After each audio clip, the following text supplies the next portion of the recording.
दशहरे की पौराणिक कथाएं दशहरे के दिन अधर्म पर धर्म की विजय हुई थी। एक तरफ जहां भगवान राम ने रावण का वध किया था तो दूसरी तरफ मां दुर्गा ने महिषासुर का। रावण वध अयोध्या नगरी के राजा दशरथ के बड़े पुत्र थे भगवान राम। जब भगवान राम का राज्याभिषेक होने लगा तो दशरथ की दूसरी पत्नी ने कसम दिलाकर अपने बेटे भरत को गद्दी बैठा दिया और राम को 14 साल के वनवास पर भेज दिया। श्री राम ने पिता की आज्ञा का पालन किया और वन को जाने लगे। श्री राम के साथ उनकी पत्नी और छोटा भाई लक्ष्मण भी वन को चले गए। कई साल उन्होंने वन में बिताए, कई राक्षसों का वध किया। एक दिन रावण की बहन शूर्पणखा वन में घूम रही थी तो उसकी नजर श्रीराम पर पड़ी। शूर्पणखा जबरदस्ती श्रीराम से विवाह रचाने की बात कहकर सीता को मारने की धमकी देने लगी।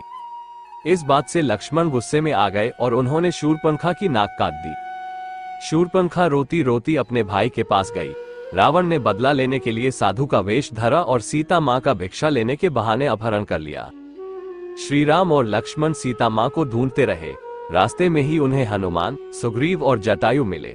जब पता चला कि सीता मां को रावण ने अपनी लंका में बंद करके रखा है तो श्री राम ने उनसे युद्ध करने की ठानी और वानरों के साथ सेना तैयार की।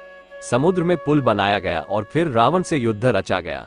रावण के 10 सिर थे, इसलिए जब भी राम उनका सिर काटते वो फिर जिंदा हो जाता। अंत में विभीषण के बताने पर रावण की नाभि पर श्रीराम ने तीर मारा और उसका वध किया। रावण के वध के बाद लोगों को असुरों के आतंक से छुटकारा मिला। महिषासुर का वध एक बार एक दानवराज था रंभासुर, उसकी एक महिषी यानी भैंस के साथ संयोग हुआ और उनका पुत्र हुआ महिषासुर। महिषासुर अपनी इच्छा के अनुसार भैंस और इंसान का रूप धर सकता था। महिषासुर ने ब्रह्मा जी की घनघोर तपस्या की, कई साल तपस्या में लीन रहे।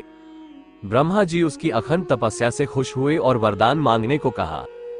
महिषासुर ने कहा कि मैं अमर हो जाऊं, लेकिन ब्रह्मा जी ने कहा कि जो भी इस दुनिया में आया है उसे तो वापस जाना ही है, इसलिए कोई और वर मांगो। तब महिषासुर ने काफी सोचा और कहा कि मुझे ना तो कोई देवता, ना असुर और ना कोई पुरुष मार पाए।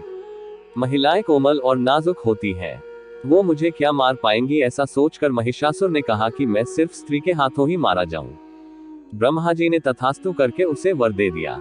वरदान पाकर महिषासुर ने सभी पर आक्रमण कर दिया और जल्द ही असुरों का राजा बन गया। देखते ही देखते उसने धरती और स्वर्ग लोक भी जीत लिए। वो तीनों लोकों का अधिपति बन गया। जब सभी देव भगवान विष्णु के पास अपनी समस्या लेकर पहुंचे तो उन्होंने कहा कि आप भगवती महाशक्ति की आराधना करें। सभी देवताओं ने आराधना की, तब भगवती का जन्म हुआ। इन देवी की उत्पत्ति महिषासुर के अंत के लिए हुई थी, इसलिए इन्हें महिषासुर मर्दनी कहा गया। भगवान शिव ने देवी को त्रिशूल दिया, भगवान विष्णु ने देवी को चक्र प्रदान किया। इसी तरह सभी देवी देवताओं ने अनेक प्रकार के अस्त्र शस्त्र देवी के हाथों में सजा दिए। इंद्र ने अपना वज्र और ऐरावत हाथी से उतारकर 1 घंटा देवी को दिया। सूर्य ने अपने रोमकूपों और किरणों का तेज भरकर ढाल, तलवार और दिव्य सिंह यानी शेर को सवारी के लिए उस देवी को अर्पित कर दिया।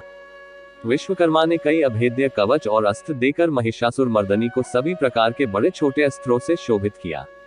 अब बारी थी युद्ध की। थोड़ी देर बाद महिषासुर ने देखा कि एक विशालकाय रूपवान स्त्री अनेक भुजाओं वाली और अस्त्र शस्त्र से सज्जित होकर शेर पर बैठ उसकी ओर आ रही है। 60,000 राक्षसों की सेना ने युद्ध कर दिया।